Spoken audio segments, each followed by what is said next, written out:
Hello friends, healthy रसोई में आपका स्वागत है। आज हम बनाएंगे पाइनएप्पल जर्दा पुलाव। इस पुलाव को हम व्यूअर की फरमाइश पर बना रहे हैं। इसके लिए मैंने बासमती राइस लिए हैं 200 ग्राम। इनको आधा घंटा पानी में भिगोया, उसके बाद उसका पानी अलग कर दिया। 200 ग्राम पानी, 1 चम्मच घी। सबसे पहले हम चावल बना करके तैयार करेंगे। चावल बनाने के लिए सबसे पहले भगोने में पानी डालें, पानी को गर्म होने देंगे। इसमें डाल देंगे हम 1 चम्मच घी डालने के बाद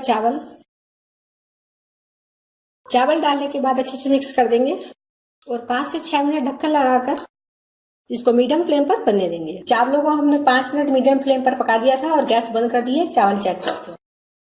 चावल हमारे बन करके तैयार हैं। बहुत ही अच्छे चावल बने हैं, देखिए खिले खिले। इसी तरह से हमारे चावल बनने चाहिए। अभी इन्हें उतार के साइड में रख देंगे। फ्राई करने के लिए मैंने 200 ग्राम पाइनएप्पल लिया है। इसको मैंने छील करके काट लिया है, छोटे पीस में काटा है। 200 ग्राम पाइनएप्पल छील कर कटा हुआ। 100 ग्राम चीनी। आप शुगर फ्री भी यूज कर सकते हैं। अगर डायबिटीज के मरीज है या आपको मीठा खाने से परहेज है तो आप शुगर फ्री भी यूज कर सकते हैं। और चीनी आप अपने टेस्ट के अनुसार कमी या ज्यादा कर सकते हैं। मैंने लिए 100 ग्राम। 10 धागे केसर के सैफरन। 2 चम्मच दूध में आधा घंटा पहले भिगो दिए थे। 1 चम्मच घी। सबसे पहले कढ़ाई में घी डालेंगे। 1 चम्मच घी। गैस ऑन करके घी को गर्म होने देंगे। कढ़ाई में घी को इस तरह से फैला देंगे और अभी इसमें पाइनएप्पल डाल देंगे। गर्म होने के बाद घी को पाइनएप्पल को 1 मिनट अच्छे से भूनना है ताकि पाइनएप्पल नरम हो जाए। पाइनएप्पल पहले से ही नरम होता है, थोड़ा और अच्छे से इसका टेस्ट बढ़ जाता है अगर हम इसको घी में भून लेते हैं अच्छे से। तो पाइनएप्पल को हमने घी में भून लिया है 2 मिनट धीमी गैस पर। अब इसमें 100 ग्राम पानी डाल देंगे, चीनी डाल देंगे और ये केसर। सभी चीजों को डाल के अच्छे से मिक्स कर देंगे। ढककर इसको 3 मिनट हम धीमी गैस पर बनने देंगे। 3 मिनट मीडियम फ्लेम पर हमने इसे पका लिया था। अभी चेक करते हैं। देखिए पानी बिल्कुल सूख गया है इसका।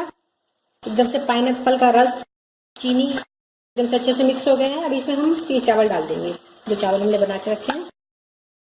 पानी इसमें ज्यादा नहीं डालना है। चीनी के टाइम अच्छे से मिक्स कर देंगे। गैस का फ्लेम धीमा है एकदम से। और ये जो है मैंने 1 चम्मच घी लिया है। घी में 4 बादाम और 4 काजू में डाल दूंगी गरम घी में।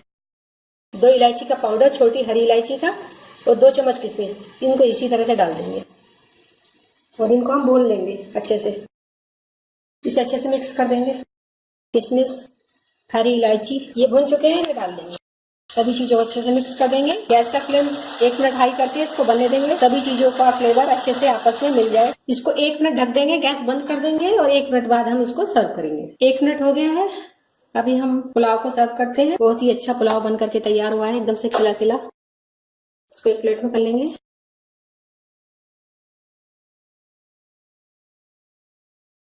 पुलाव को हमने प्लेट में कर लिया है और ये मैंने टूटी फ्रूटी ली है, होममेड है, घर में बनी हुई है। कैसे बनती है आप हमारी दूसरी वीडियो में देख सकते हैं। ये पाइनएप्पल के पीस है।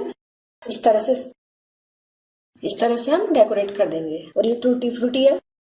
ये सब चीजें ऑप्शनल है, अगर आपके पास है तो आप इस तरह से इसको लगा सकते हैं। इससे लगाने से पुलाव और भी अच्छा लगता है, खाने में भी टेस्टी लगता है। ये ग्रीन पाइनएप्पल जर्दा पुलाव बनकर के तैयार है। बहुत ही अच्छा पुलाव बनकर के तैयार हुआ है। ये हैदराबाद का फेमस पुलाव है, खाने में बहुत ही स्वादिष्ट लगता है। आप इसे एक बार जरूर ट्राई कीजिए। अगर आपको हमारी वीडियो पसंद आए तो प्लीज सब्सक्राइब जरूर कीजिए, लाइक कीजिए, शेयर कीजिए। हम मिलते हैं अगली वीडियो में एक नई रेसिपी के साथ। Thank you.